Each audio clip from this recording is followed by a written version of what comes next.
السلام علیکم ناظرین، میں عبدالرقیم ندوی پھر سے ایک نئے ویڈیو کے ساتھ آپ کے سامنے حاضر ہیں۔ آج کا جو ویڈیو ہے یہ اردو گرامر سے ریلیٹڈ ہے۔ جو طلباء یا جو اسٹوڈنٹس اردو گرامر یعنی اردو قواعد سے دلچسپی رکھتے ہیں، وہ تمام اسٹوڈنٹس میرے اس ویڈیو کو اور اس کے بعد جو اردو گرامر سے ریلیٹڈ ویڈیوز اور بھی بنیں گے سلسلے وار، ان تمام ویڈیوز کو مسلسل ایک تسلسل کے ساتھ لگاتار ان تمام ویڈیوز کو دیکھیں۔ اگر اچھی طریقے سے دیکھ لیں گے تو میں امید کرتا ہوں کہ انہیں اردو گرامر میں پھر کوئی پریشانی نہیں ہوگی۔ کیوں؟ اس لیے کہ جیسا کہ آپ بورڈ میں دیکھ رہے ہیں کہ میں اردو گرامر کو بالکل شروعات سے پڑھاؤں گا، اور وہ بھی جو اردو کا جو ٹرم ہے اس کو ہندی اور انگلش کے ذریعے سے بھی سمجھاؤں گا۔ جو اردو کی جو اصطلاح ہے اس کو ہندی اور انگریزی کی اصطلاح بھی وہاں پہ لکھ دوں گا، تاکہ جو اسکول کے بچے ہیں ان کو سمجھنے میں کوئی پریشانی نہ ہو۔ چیزیں لکھ کر کے رکھی ہیں، میں آپ لوگوں کو سمجھا دیتا ہوں، ذرا دھیان سے سنیں۔ اور اگر بہتر تو یہ ہے کہ ایک کاپی قلم لے کر کے بیٹھ جائیں اور جو چیزیں یہاں لکھی ہوئی ہیں ان تمام چیزوں کو آپ نوٹ کر لیں، پھر بعد میں اس کا ریویژن بھی کر لیں۔ تو آئیں، یہاں سب سے پہلا جو حرف سب سے پہلی چیز جو میں نے یہاں لکھی ہے وہ ہے حرف۔ حرف کو ہم ہندی میں اکشر کہتے ہیں، حرف ہی کو ہندی میں اکشر کہتے ہیں اور انگلش میں لیٹر کہتے ہیں۔ اکشر اور لیٹر آپ لوگ بخوبی جانتے ہوں گے۔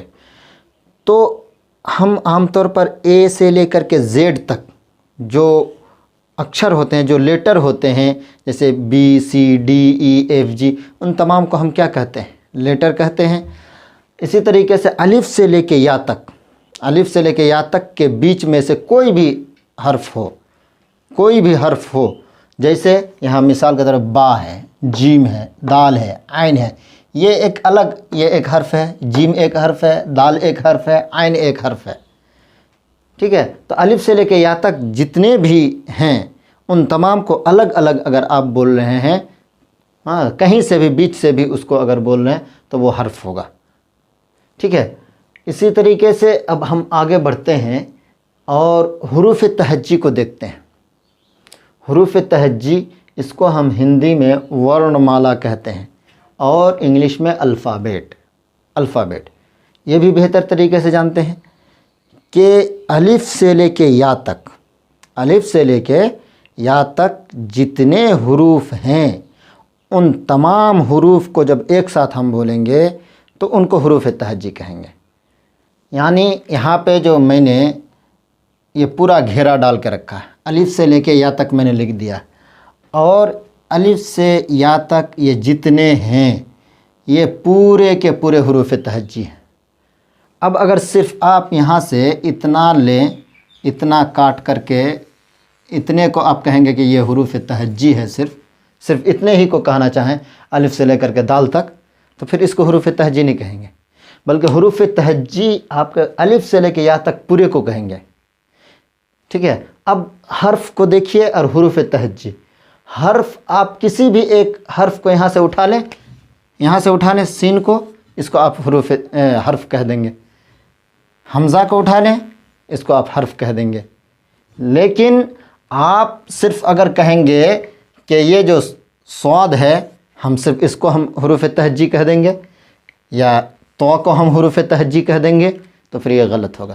حروف تہجی کہنے کے لیے آپ کو شروع سے لے کر کے آخر تک حروف تہجی یوں ہی کہیں گے، فوراً سننے والے کے ذہن میں آ جائے گا کہ الف سے لے کے یا تک جتنے حروف ہیں وہ تمام کے تمام شامل ہو جائیں گے۔ اسی طریقے سے انگلش میں بھی آپ لوگ جانتے ہوں گے کہ الفابیٹ کسے کہتے ہیں۔ اے ٹو زیڈ، اے سے لے کے پورے زیڈ تک کو الفابیٹ کہتے ہیں، اور ان میں سے اگر ایک کسی الگ کو اٹھا لیے، ایم اٹھا لیے، ایف اٹھا لیے، اس طرح سے الگ الگ کر کے بول دیے تو پھر وہ لیٹر ہو جائے گا، ٹھیک ہے؟ اس کو ہم الفابیٹ، یہ بی ایف ایم، اس کو اگر ہم کہیں گے الفابیٹ تو غلط ہو جائے گا۔ الفابیٹ اے سے لے کے زیڈ تک پورے کو کہیں گے، ٹھیک ہے، تو اسی پرکار سے آپ کے حروف تہجی بھی ہیں. حروف تہجی الف سے لے کے یا تک پورے کو کہیں گے، اور حرف صرف کہیں سے بھی کسی بھی حرف کو بیچ سے اٹھا لیے بول دیے اس کو حرف کہیں گے. اب ہم لوگ جلدی جلدی آگے بڑھتے ہیں. دیکھیں حروف آگے جو میں نے لکھا ہے، حروف دو طرح کے ہوتے ہیں. حروف دو طرح کے ہوتے ہیں. نمبر ایک مفرد حروف، نمبر دو مرکب. آئیے سمجھتے ہیں کہ مفرد حروف کسے کہتے ہیں. سب سے پہلی چیز آپ لوگ ذہن میں رکھیں، مفرد. مفرد کا مطلب کیا؟ مفرد کا مطلب ہوتا ہے اکیلا، تنہا، اکیلا. جو اکیلا ہو اس کو مفرد کہیں گے، ایک کو کہیں گے مفرد. تو مفرد حروف یعنی جو تنہا تنہا حروف ہیں، الگ الگ حروف ہیں، اس کو ہم کیا کہیں گے؟ مفرد حروف کہیں گے. الف سے یا تک ہر ایک حرف الگ الگ طور پر مفرد حروف کہلاتے ہیں. یہ کل 37 ہیں. میں نے پیچھے جیسے سمجھایا حروف تہجی کو، اسی کو تھوڑا سا دوسرے انداز میں سمجھ لیں، بات سمجھ میں آ جائے گی. یعنی یہ جو الف سے یا تک ہم نے جو پڑھا، ان میں سے الگ الگ با مفرد، پا یہ ایک حرف کو بولیں گے تو اس کو مفرد حرف بولیں گے. را اس ایک حرف کو بولیں گے تو اس کو مفرد حرف بولیں گے. اسی طرح سے یہ جو الگ الگ جتنے حروف ہیں ان تمام کو ہم مفرد حروف کہیں گے، چونکہ یہ اکیلا ہے. الف کسی کے ساتھ جڑ کر کے نہیں آیا، با کسی کے ساتھ جڑا ہوا نہیں ہے، الگ الگ ہے. پا کسی کے ساتھ جڑا ہوا نہیں ہے، ٹھیک ہے، یعنی کسی کے ساتھ جوائنٹ ہو کر کے نہیں آیا بلکہ الگ الگ ہے. جب الگ الگ ہے، تنہا تنہا ہے، تو اب ان تمام کو ہم کیا کہیں گے؟ مفرد. یہاں سے الف سے لے کے یا تک دیکھیے کوئی بھی جوائنٹ نہیں ہے، سب الگ الگ ہے. تو یہ جو الگ الگ ہے اسی لیے اس کو ہم مفرد حروف کہتے ہیں، یعنی تنہا تنہا ہے. ٹھیک ہے، آئی بات سمجھ میں کہ الف سے یا تک جتنے الگ الگ حروف ہیں ان تمام کو ہم کیا کہیں گے؟ مفرد حروف کہیں گے. دوسرے نمبر پر آتا ہے مرکب حروف. مرکب کا مطلب جڑا ہوا، جوائنٹ کیا ہوا، ملایا ہوا. مرکب کا مطلب ملا ہوا، جوائنٹ کیا ہوا.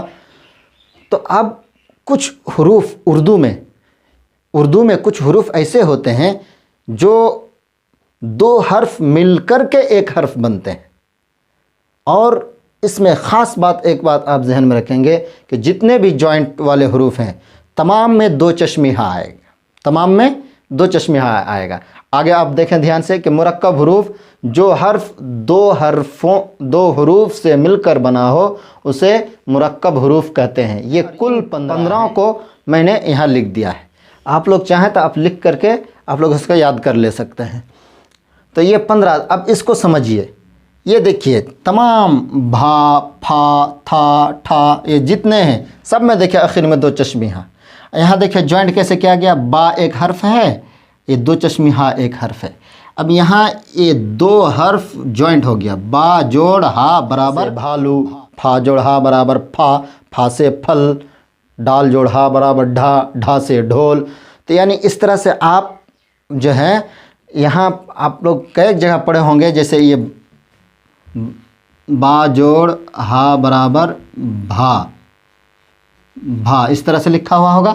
پھر آگے چل کر کے یہاں بھالو ایسے لکھا ہوا ہوگا، یہ بھالو. ٹھیک ہے، تو یہ جو ہے اب یہ ایک حرف بن گیا. اس کو کبھی بھی بھولے سے بھی آپ دو حرف نہیں کہیں گے. دو حرف کہیں گے تو غلط ہو جائے گا. کیوں؟ اس لیے کہ دو چشمی ہا جو ہوتا ہے یہ کبھی بھی اکیلا استعمال نہیں ہوتا ہے، کبھی بھی اکیلا استعمال نہیں ہوتا ہے، بلکہ جو دو چشمی ہا ہوتا ہے وہ ہمیشہ اپنے سے پہلے والا حرف، اپنے سے پہلے جو حرف گزر چکا ہے اس حرف سے مل کر کے وہ استعمال ہوتا ہے. جی ہاں اسٹوڈنٹس دھیان دیں، میں نے یہاں پہ ابھی ہم لوگوں نے جو سمجھا وہ یہ کہ حروف کسے کہتے ہیں، مفرد حروف کسے کہتے ہیں، مرکب حروف کسے. لفظ کو ہم ہندی میں شبد بولتے ہیں. لفظ کو ہندی میں کیا بولتے ہیں؟ شبد بولتے ہیں، اور انگلش میں ورڈ بولیں گے. لفظ کو ہندی میں شبد، انگلش میں ورڈ. تو آپ لوگ شبد اور ورڈ شاید جانتے ہوں گے. ہاں اگر نہیں جانتے ہیں تو میں اس کو بڑے آسان زبان میں آپ لوگوں کو سمجھا دیتا ہوں. اس کی دو طرح کی تعریف ہے.